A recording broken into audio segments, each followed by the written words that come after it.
Thanks for having me on this Thank you morning. for coming on. Thank you for driving out here and being with us in person. I greatly appreciate that. Now, for those who may not know, can you tell us the schools that are within your district? You bet. So Sheridan District 1 encompasses the Tongue River Valley, which is Ranchester and Dayton and Parkman, as well as Bighorn. So we kind of make a little bit of a horseshoe around Sheridan proper, and that becomes Sheridan District 1. So about 1,000 kids total, a little over 1,000 brick and mortar, and you include our virtual kids, which we'll talk about a little later, I hope. We're at about 1,200 kids. Wow, 1,200 kids over there with you. Now, how has the beginning of the school year gone so far? You know, it's been a really good start to the year. Obviously, the last few years have been a bit of a challenge with COVID and things like that. So about as normal of a start of a year as you could have. We're super happy about that, and I think kids and staff, parents, everybody was so looking forward to just let's get back to normal. Yeah, and it really feels like we've had that.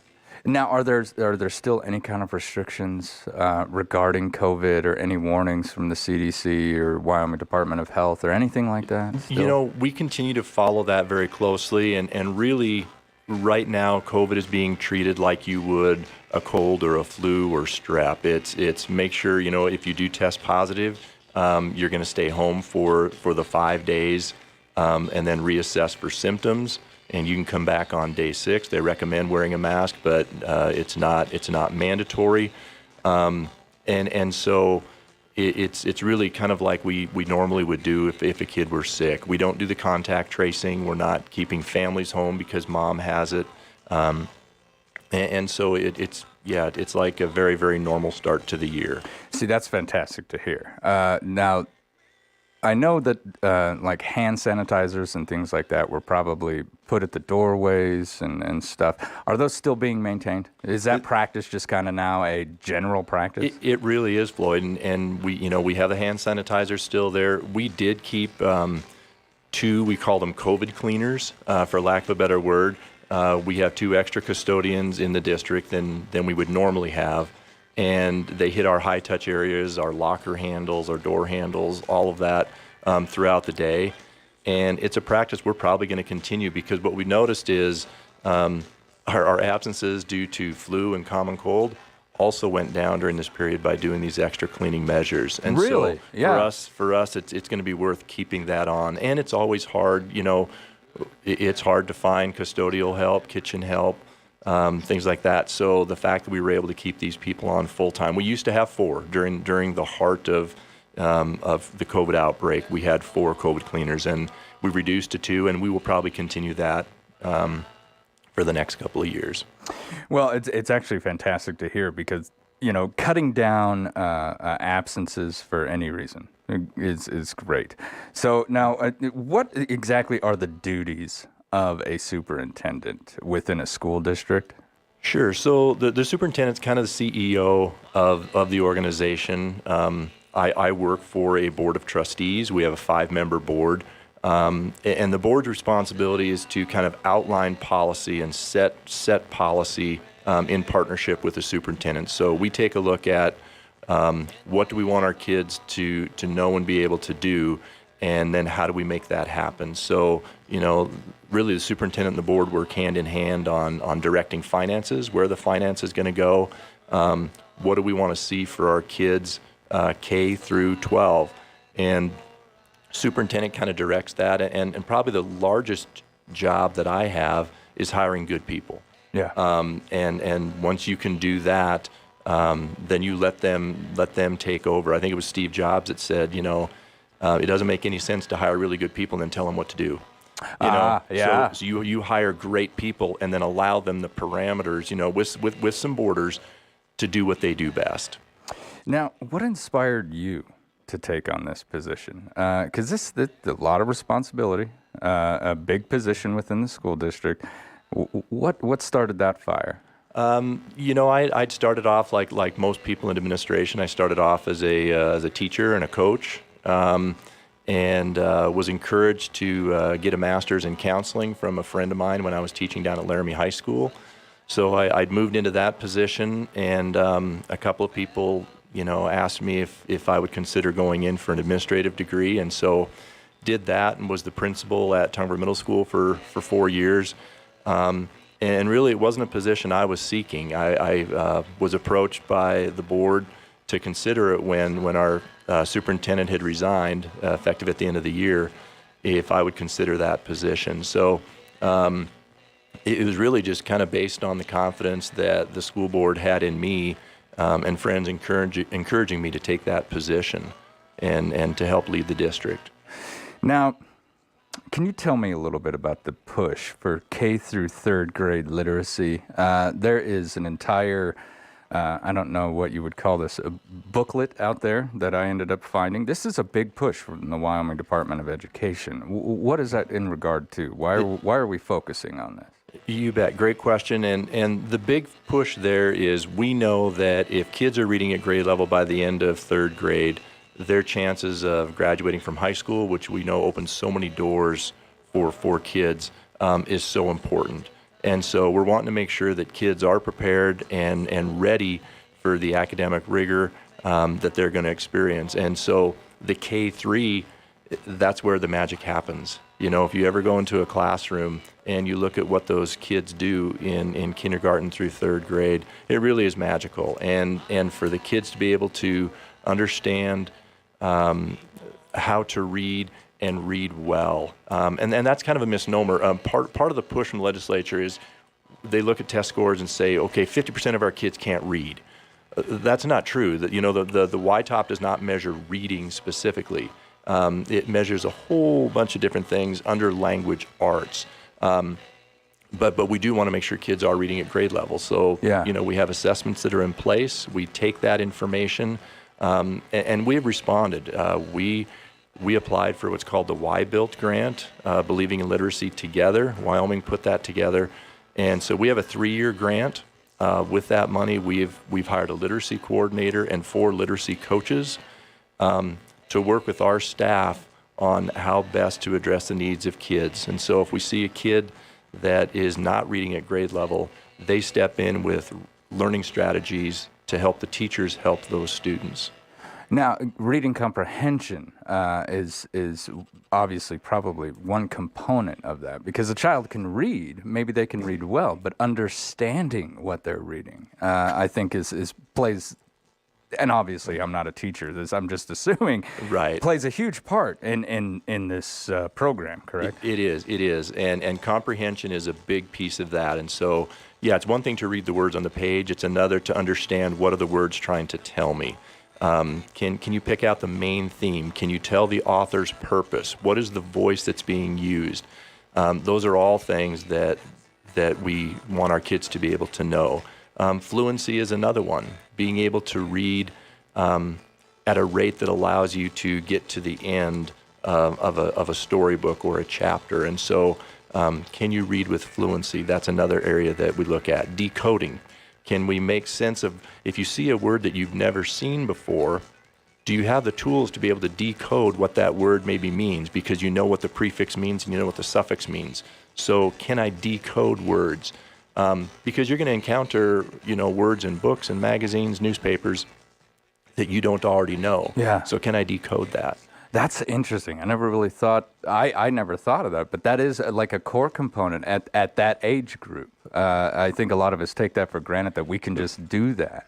Yeah, that has to be taught. It has to be taught, and it was taught to us at some point. We just don't remember what that was like. Yeah. And so that's really the focus of that K-3 literacy. And in our district, we're in the first year cycle of this 3-year cycle. We bring in consultants. They work with our staff. They'll actually be here on campus here in 2 weeks to go into our classrooms, observe our teachers, give feedback, and it's a 2-pronged approach. We look at our district data. What can we do whole district? Where are we falling down? Is it vocabulary, which is what we're identifying right now? And then at the building level, the second prong is at the building level. What does my building need specifically? So the needs at say, Bighorn Elementary may be different than the needs at Tongue River Elementary. And so they'll kind of personalize their feedback to us as a result of the walkthroughs that they do. How can parents help? So, the one thing parents can do, certainly reading to your kids, is so vitally important. Kids will mimic what their parents do, the good and the bad that we do, right? Yes. Yeah, And they're so- little sponges too, aren't they? Yeah. They do. They soak it up. And so if they see us reading, they will become readers. If we read to them, even if they're not able to read, having them simply, sit and listen to you read a story, they start to understand the lilt in your voice, the speed with which you speak. All those things make a big, huge impact on kids, and certainly is a way for parents to help. Like a cadence almost within the style that we read. I Right. think, especially in radio, once you hit radio, you learn that everybody's got their own cadence to how they read things. And I've always found that really fascinating. But my daughter tends to read at the same cadence as I do. Right. And I never really thought about that till just now. Now, why is the time frame so important? K through third grade.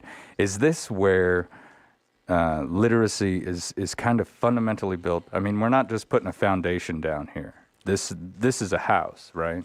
Correct. And we're continuing to build it. And really, it starts at birth. It starts at birth with the parents being, reading to the kids and having them understand, looking through picture books and identifying things. It all starts right there.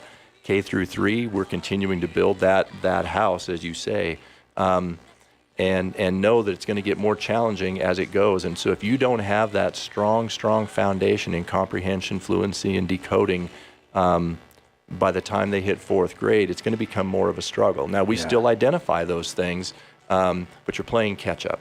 And so if we can make that foundation, that's why we put a lot of emphasis in our preschool programs and making sure kids are ready for kindergarten. It used to be, at kindergarten you came and you kind of were doing your colors and letters and things like that. And now it's like, no, kids are coming able to read. Wow. And so it's definitely changed from when you and I were perhaps in school. 1985, I remember sitting in a classroom because the S was shaped like a snake, and so it was just a snake. And I remember learning the letter S, and now kids are able to come in and read simple picture books. Yes. I mean, we're really moving forward. I think a lot more than what many people might think. Absolutely. Yeah, it is definitely ramped up. And we don't want to go so fast, but the world is changing. They say that what we learn, like in technology, it's obsolete in 9 months. Yeah. Because it is changing so quickly. We have to respond as a public education system. We have to respond to that change. Wow, that's got to be hard to keep up with. It is. You're constantly reading, you're constantly studying, finding best practices, and then having to implement that with your staffs. And that becomes hard because, it's easy to go, well, it worked for me the old way we did it, but that, that prepared us for, the 20th century, not the 21st century. And that's why we have to change with the times. And that was my next question. How do we implement a large-scale program like this within an entire district?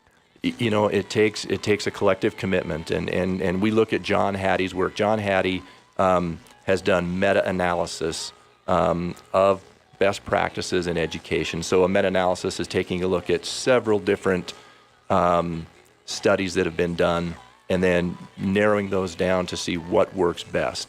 And one of the things that has the highest impact on learning is collective efficacy. If you and I both believe that what we're doing works, it will work.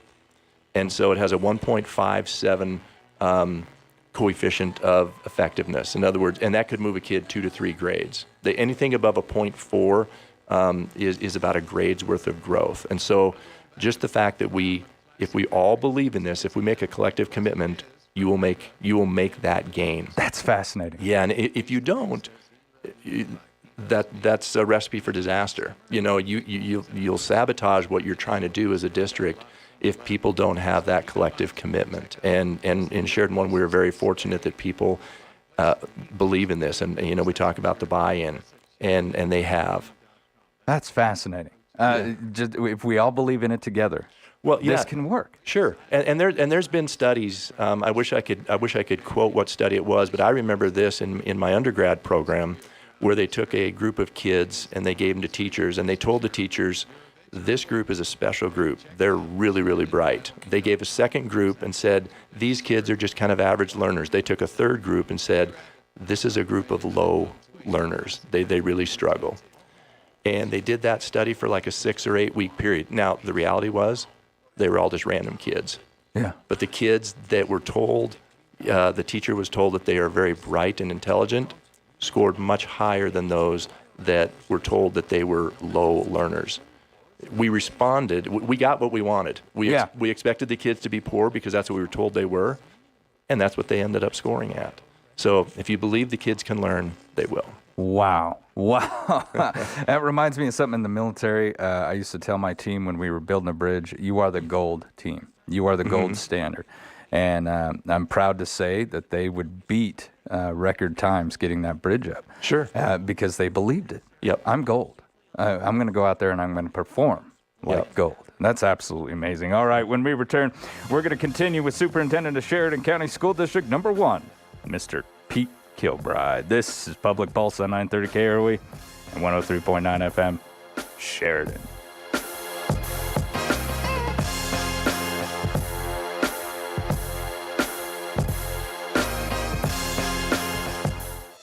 At Eliason Financial, money management isn't just about dollars and cents. It's about dreams and opportunities, and more importantly, family. We'll take time to get to know you. Then we'll develop a unique wealth management plan that works hard, just like you. To learn more about who we are and what our wealth management advisors can do for you, visit Eliason Financial online or call 307-672-3010. Securities offered through Royal Alliance Associates, Inc., member FINRA, SIPC. I really hate to say this, but winter is coming. It's time to think about getting your vehicle ready for Wyoming winter roads. Here's a tip to help you save some bank. Go see Tim or Joel at Midas for September specials on all things necessary to keep you safely on the road this winter. Tires, brakes, fluids, battery, and tune-ups. You can save on the repairs you need while getting peace of mind knowing your car is in the hands of experts. Midas Tire and Auto on East Brundage Lane in Sheridan. Okay, let this sink in. Pioneers crossed the vast wilderness in covered wagons, and today a lot of their offspring actually settle arms to remind them to drink water. If you're needing water, all you have to do is call 307 Wildcat Well Service, a local company that specializes in locating water, drilling and pumps, even solar-powered water wells. For water wells and all that goes with them, look for 307 Wildcat Well Service in the Country Bounty, and you too will have cool, clean water. Water. This announcement is brought to you by Farmers Co-op, your farm and ranch supply store on Coffeen Avenue. LifeLink of Sheridan County delivers peace of mind. Are you concerned for a loved one's safety and independence? LifeLink provides alert systems that work in the home or on the go, 24/7, 365 days a year. Installation and maintenance are done by a local representative. No long-term contract, no service cancellation fee.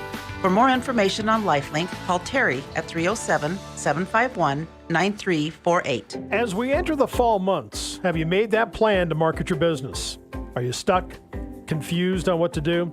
Hi, this is Bob Grammons, General Manager at Sheridan Media. Let us help you put a plan in place as we gear up for the holiday season. Sheridan Media can market your business on up to 9 different radio stations. We can place your print ad in front of nearly 18,000 households in Sheridan and Johnson County with the Country Bounty, or market your business worldwide through a variety of digital products that we offer. We can also place your ad on our 2 websites. Let our creative and experienced marketing team put a well-thought-out and professional, comprehensive marketing plan together to connect with your customers on multiple media platforms. No high pressure. Let's tell your story, whether locally or across the country. Call Sheridan Media today at 672-7421 or email sales@sheridanmedia.com and let us go to work for you. Good morning and welcome back to Public Pulse, brought to you by our friends out there at Eliason Financial. This morning, I am joined by Superintendent of Sheridan County School District number 1, Mr. Pete Kilbride. Now, Mr. Kilbride, there was a question that I had before we went to break, and this talks about school safety, school security, something that is on the mind of parents all across this nation.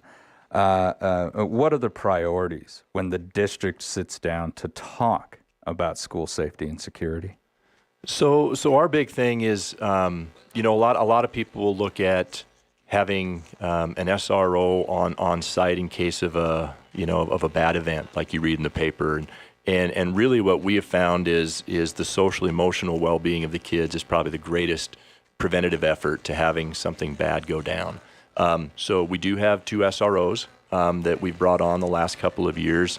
Probably the biggest thing we've done is we've hired a social worker, and that's a new position for us. She'll be starting her 3rd year now. And what she does is she is a liaison to help parents get resources they need. So, what can parents do to help with safety and security? It's being able to recognize if there are things that they notice at school or are coming back with things that they've heard. Let us know that, and so we can address those things. We added 2 new counselors. We used to have a counselor that was shared between the elementary and the middle school, and the needs are just too great. And so taking care of our kids socially and emotionally is probably the greatest thing we can do for safety and security in our schools. Now, I'm going to go off. Well, we'll stay on this topic, but I just had a kind of a follow-up question here, and that is, in your opinion, you've obviously been within education for many, many years. Have you seen the bullying type culture fade away, or is it just as strong now or different than it was when you and I would have been in school? Right. I think you're right when you say it's different. I think we certainly address it. There will be things that come up, as adolescents will do. They will say a cutting remark. What I think is different now is the availability to hide behind a screen. Yeah. And so I think the things that we see are kids will Snapchat something. I guess they don't use Facebook, but they'll whatever social media they're using, their Instagram account, and they'll say, "Gosh, so and so is really ripping on somebody," and it goes viral. And where it used to be, I'd have to go tell somebody, "Well, I don't like Floyd," I'd have to go tell them face to face, and I had to risk you punching me when you did find out. And now you simply put that out there in an Instagram post, send it to thousands of people, and you can't stop it. Once you open that door, you can't stop it. And I think that's been the real difference. Yeah, and absolutely hard on the kids. When you and I, encountered bullying going through school, we went home and it was done. Right. At least we had that. Now, kids, it's 24 hours a day, 7 days a week. It is. Yep, that access. Such a massive challenge. It is, and that's where parents, know what your kids are doing, help over, and it's hard because, everything is private. Every kid has their own phone. Before, we had a phone hanging on the wall, and you did the little rotary dial. Yeah. Every kid has their own phone now, and so the access to other people is so great. It does present extra challenges. We don't have a lot of time left, but I did want to talk about this virtual education program. Could you tell me what this is? You bet. We started about 6 years ago, Cowboy State Virtual Academy. So this was pre-COVID, and it was a way truly to kind of address homeschool parents that were looking for a curriculum for their kids. It really was kind of tailored to homeschool parents. We don't want brick and mortar kids, leaving to go into our virtual program. Some people do for a variety of reasons, be it anxiety, parents travel. We have a couple of kids that are very active in rodeo, and so they're always gone. And so we do get some brick and mortar that do that, but primarily our target audience is homeschool because we believe that the brick and mortar is the best place for kids, by and large, unless there's extenuating circumstances. It certainly grew through the COVID years, and we had up to 250 kids from across the state. We were a statewide program, and it is K-12. Right now we have about 140 kids, and our goal is not to be larger. 250 is as large as we'd ever want to get. We want to be able to serve these kids very, very well and serve these parents. There's 2 other programs in the state that do a really nice job, and their model's a little bit different. The companies that they contract with hire their teachers, but we hire our own teachers for all of this. We have a little better control and oversight over the program and what's taught by doing that. But we feel it serves a niche that may be missed for some of those kids that may not be, getting a true experience because they're either not able to attend because of health reasons or they travel a lot. Yeah. Now, tell me about partners in education. So, Sheridan County, our districts are so blessed to be in such a philanthropic county with people that are willing to help partner with us. We couldn't do it without those partners. The social worker position that I talked about, that's not something that's funded through the legislature. It's not in the funding model, but we felt it was a need. And so the Scott Foundation and the Kibbe Foundation have ponied up almost fully funding the social worker position for us for a 3-year period to see how it goes. So we have a great relationship with them. Whitney benefits, of course, through their support of the college. We're recipients of that as well because we have a lot of kids that take concurrent and dual enrollment classes through Sheridan College.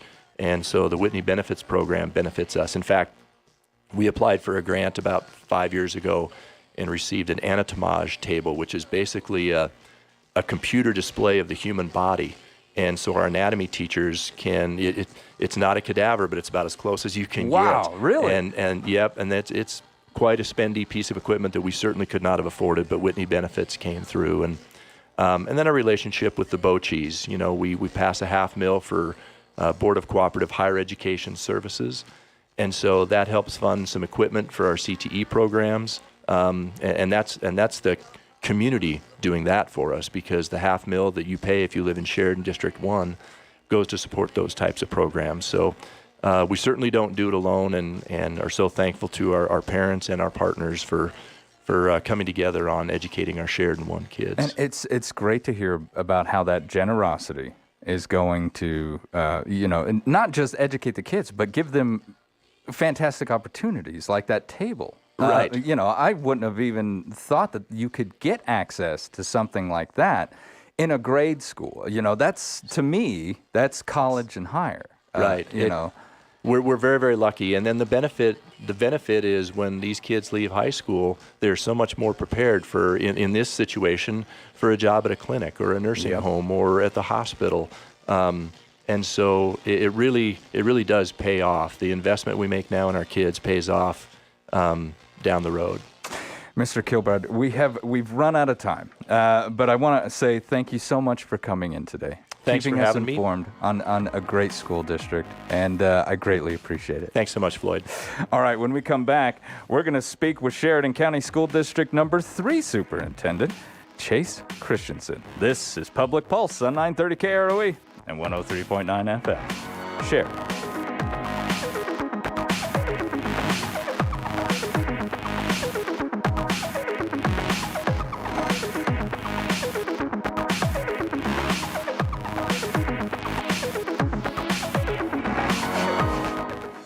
At Eliason Financial, money management isn't just about dollars and cents. It's about dreams and opportunities, and more importantly, family. We'll take time to get to know you. Then we'll develop a unique wealth management plan that works hard, just like you. To learn more about who we are and what our wealth management advisors can do for you, visit Eliason Financial online or call 307-672-3010. Securities offered through Royal Alliance Associates, Inc., member FINRA, SIPC. The owners and staff at Kane's Funeral Home would like to thank the families of Sheridan and Johnson counties for choosing Kane's and allowing them to serve you during these hard times. Kane Funeral Home makes it their mission to take the stress and uncertainty out of ceremonial services. They own and operate the only crematory in Sheridan County, so your loved one is always in their care.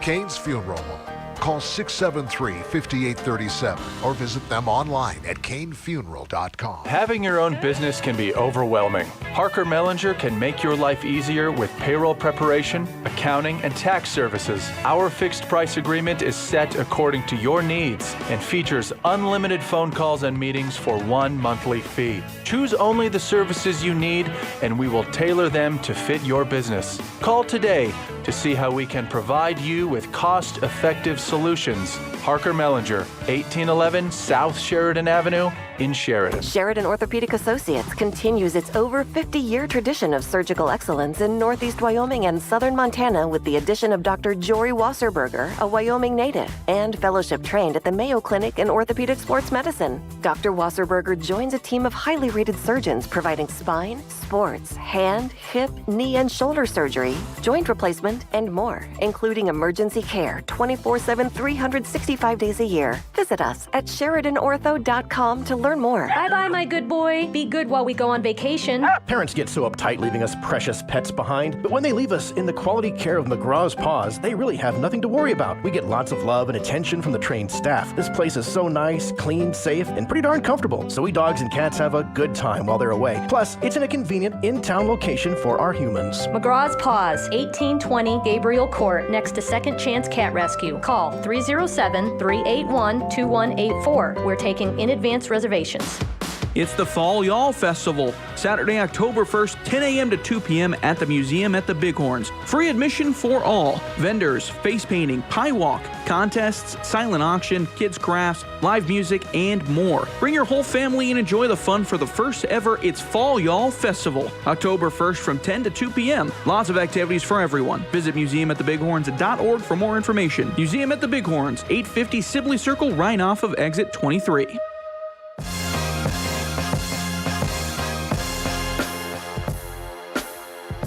Good morning and welcome back to Public Pulse, brought to you by our friends out there at Eliason Financial.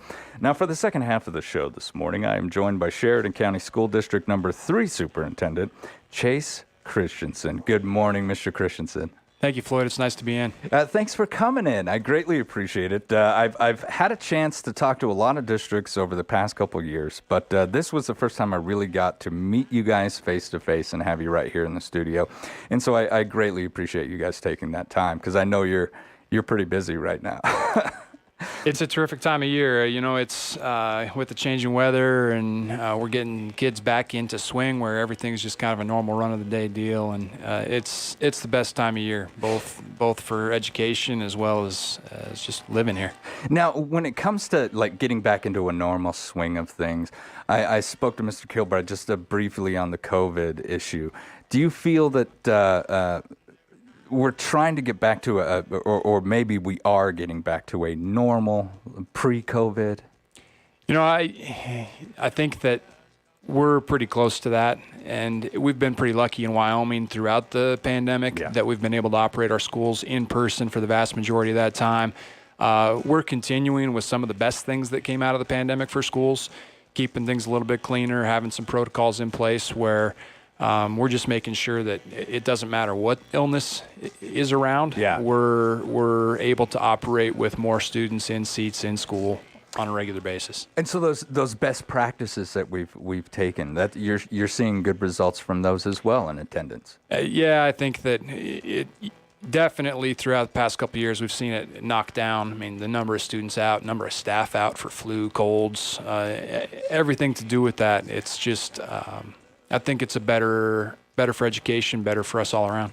Now, how has the beginning of the school year within School District Number 3 gone so far? You know, it's first year in there for me, and a couple months in, I've been absolutely amazed. Our students are terrific, and they come in with a positive attitude every day. Staff likewise. It's a terrific environment. I would encourage if people have an opportunity to come out and visit. It's just a great spot, and we're doing good things for kids. Now, when it comes to that, what school is involved in School District Number 3 for those who may not know? Absolutely. School District 3 is the eastern part of the county, and historically it's had a couple schools. A couple years ago, though, the school at Arvada closed down, or it was mothballed by the state. And Right now, we're operating a K-12 school at Claremont, and students from throughout the district come into Claremont for school there. And you said this is your first year as superintendent. Yep. What inspired you to take that position? You know, there are multiple ways to answer that question. I think the big one is that I got into education for the impact that I can have in terms of our future, and helping students be positive and contributing citizens. Throughout my career, from being a math and business teacher to being a principal to now a superintendent, it's just been a matter of how that influence ends up being affected. Yeah. And I'll tell you, to be honest, there's that entire education side, but when I started looking for positions last fall, it really was a matter of finding a way to get into Sheridan County as well. Oh, really? Yeah, you were really had your heart set right here. Yeah, absolutely. Yeah, were you raised here, born here? I was not. I grew up all over Montana. I went to high school in Cody, and you know, it just, when I was in high school, backpacking a lot in the Bighorns, and I love the area, and it's a great culture here and some good things to do. So just wanted to make that part of my life. Oh, absolutely. Now, can you tell me what Why Built is? Yeah, the Why Built grant is something put together. It's for literacy, and I think there are 25 districts in the state that have received this grant. It actually, for us, represents over the next 3 years a fairly large chunk of our budget. It's allowing us to bring in some high-level resources to get a literacy audit done and really take a hard look at the practices that we have in terms of educating students to read. And then it'll turn around and help us build a plan for literacy instruction going forward. How to attack those trouble spots, is that? Absolutely. Identify some of the trouble spots, identify really, and I wouldn't even say trouble spots, it's going to be opportunities. Yeah. Because as I said, our teachers are doing a great job right now. We're going to pinpoint some opportunities, and we're going to have a consultant come in and help us to reach those. Now, what does the district need to do, or what standards need to be met to qualify for this grant? Or is this one of those grants that they're like, you know what, just here you go? Or is there something you really have to meet? One of the big practices that is required by this grant is that Sheridan 3 had already been making a shift toward using the science of reading for literacy instruction, which digs into some research that's about 25 years old. But they're trying to, the state and the grant is trying to move schools away from some of the literacy instructional methods and towards science of reading.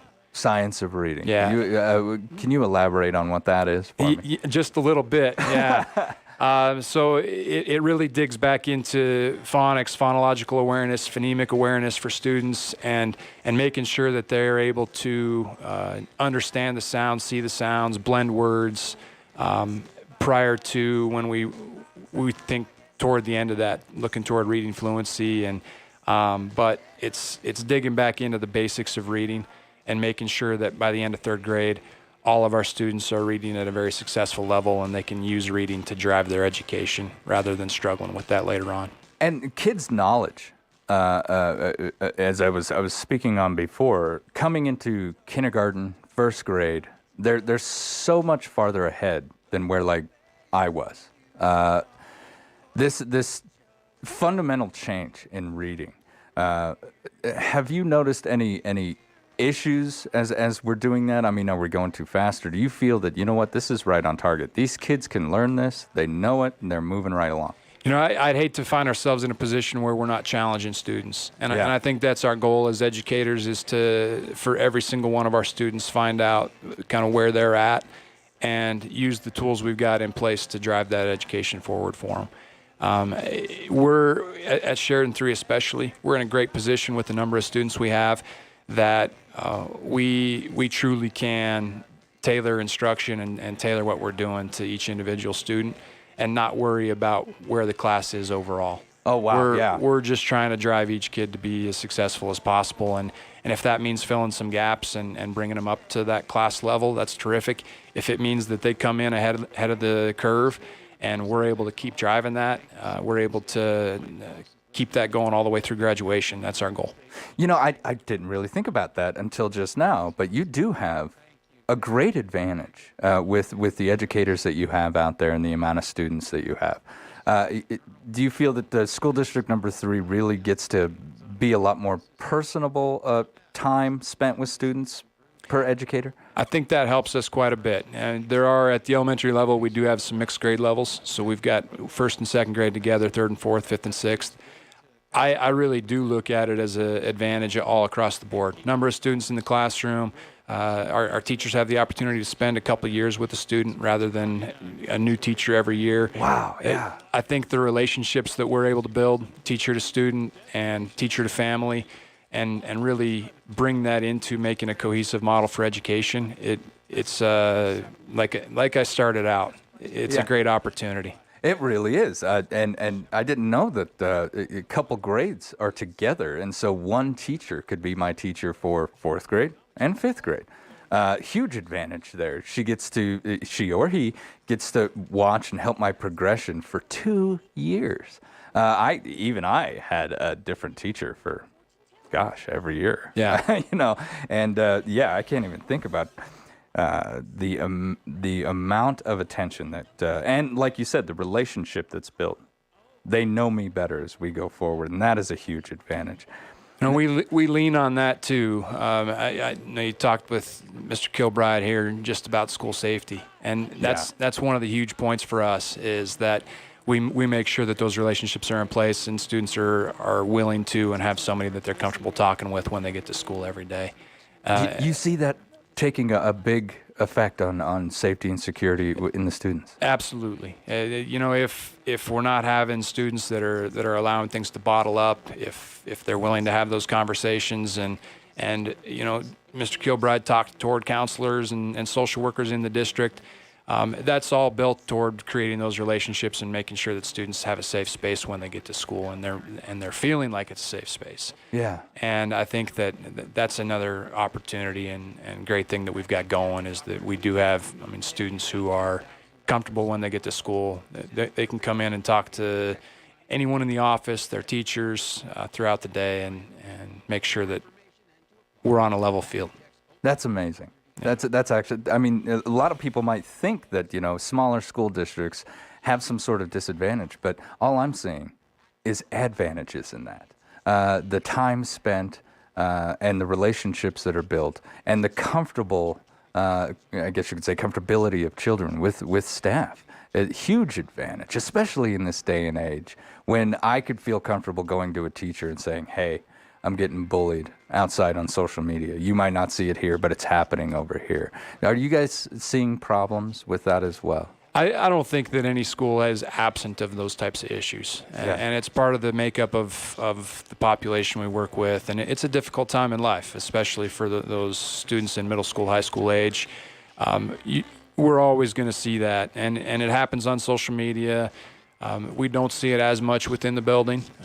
That just doesn't happen as much even as when we were in school. Yeah. But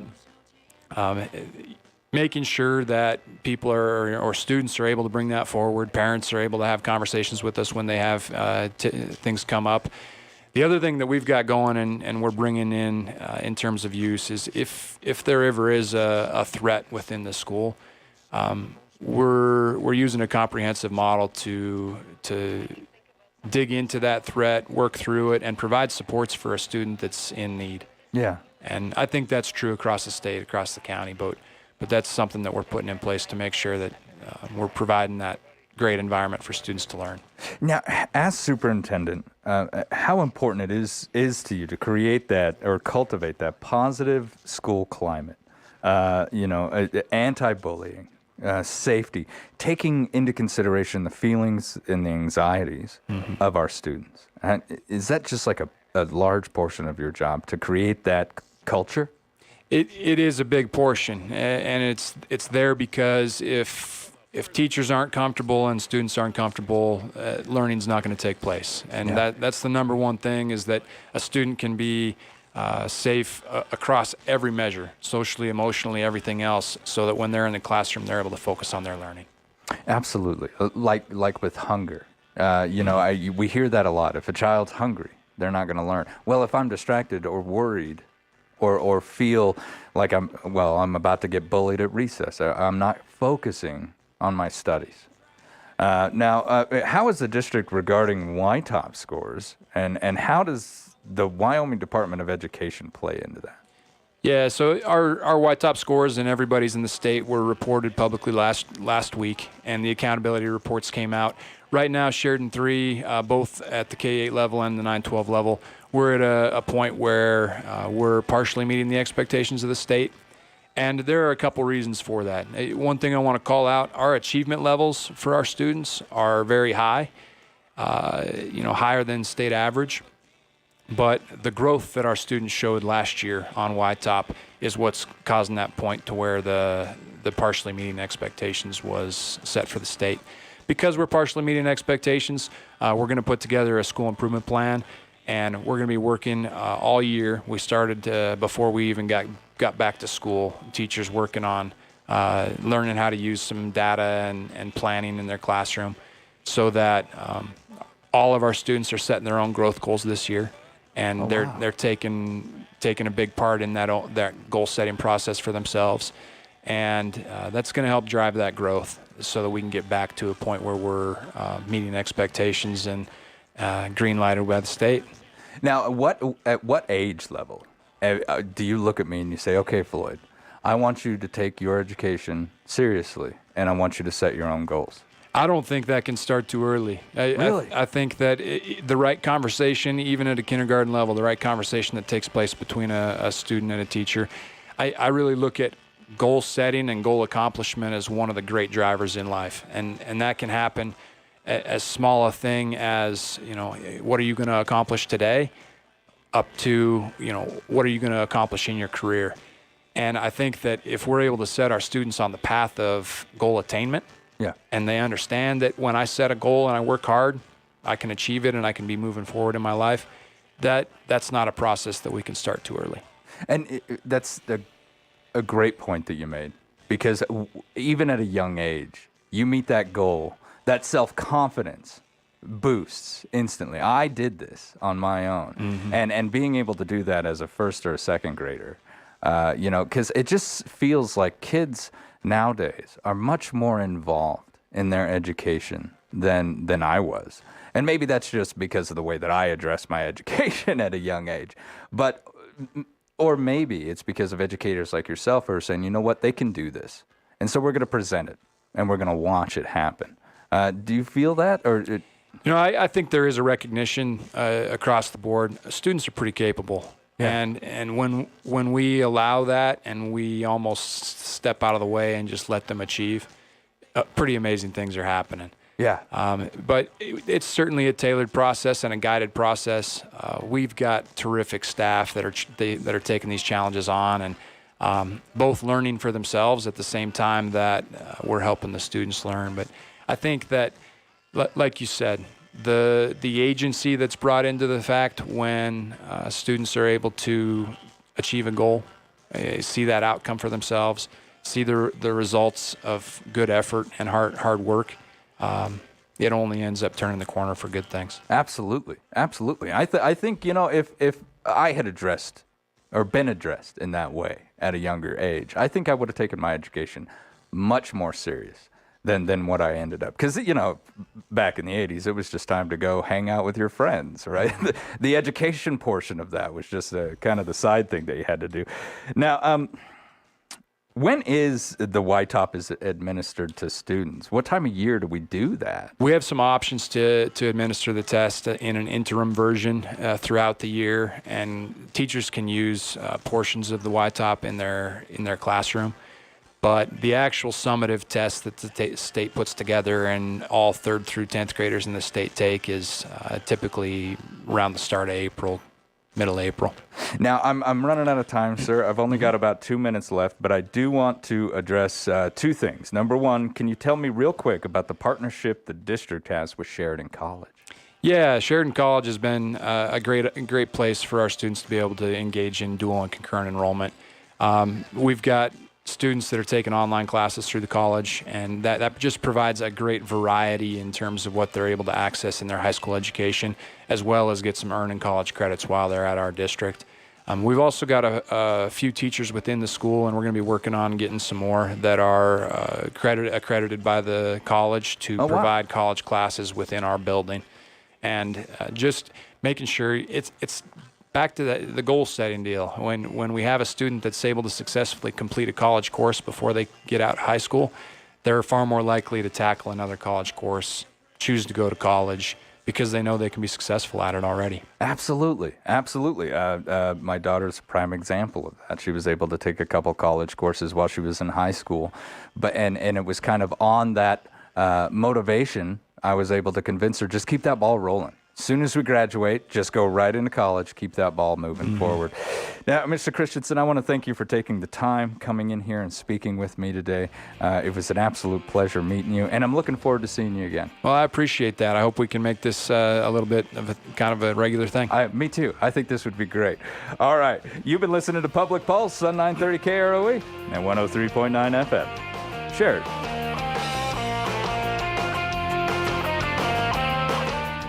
At Stifel, our focus is on you, your needs, and your goals. You won't be plugged into a one-size-fits-all model. This is Jeff Tomlinson, financial advisor and branch manager at Stifel. We practice a service model where our clients can share their vision and ask questions. Regardless of your situation, our guidance is driven by your investment needs. Call us at 307-672-3434 to talk about your financial goals. Stifel Nicholas & Company Incorporated, member SIPC and NYSE. Do you love what you do? Well, I do. Hi, this is Jill Bates with Best Real Estate. I have the pleasure of working with many amazing people every day, assisting them with the next chapter, whether buying or selling. Real estate is not just looking at pretty homes. There are lots of hoops, steps, and challenges to overcome, and people to coordinate to achieve a successful closing. We don't expect you to know what to do. You don't do this every day like we do. Let me and my outstanding and caring team at Best Real Estate be your guide and make the start of your next chapter a success. Give us a call today, 675-BEST. As always, make it a great day. Brokered by EXP. Mossholders Design Center is here to help you create a space that you'll love. If you're relocating, remodeling, or just refreshing your home, Mossholders' talented design team can help you through the process. With free in-home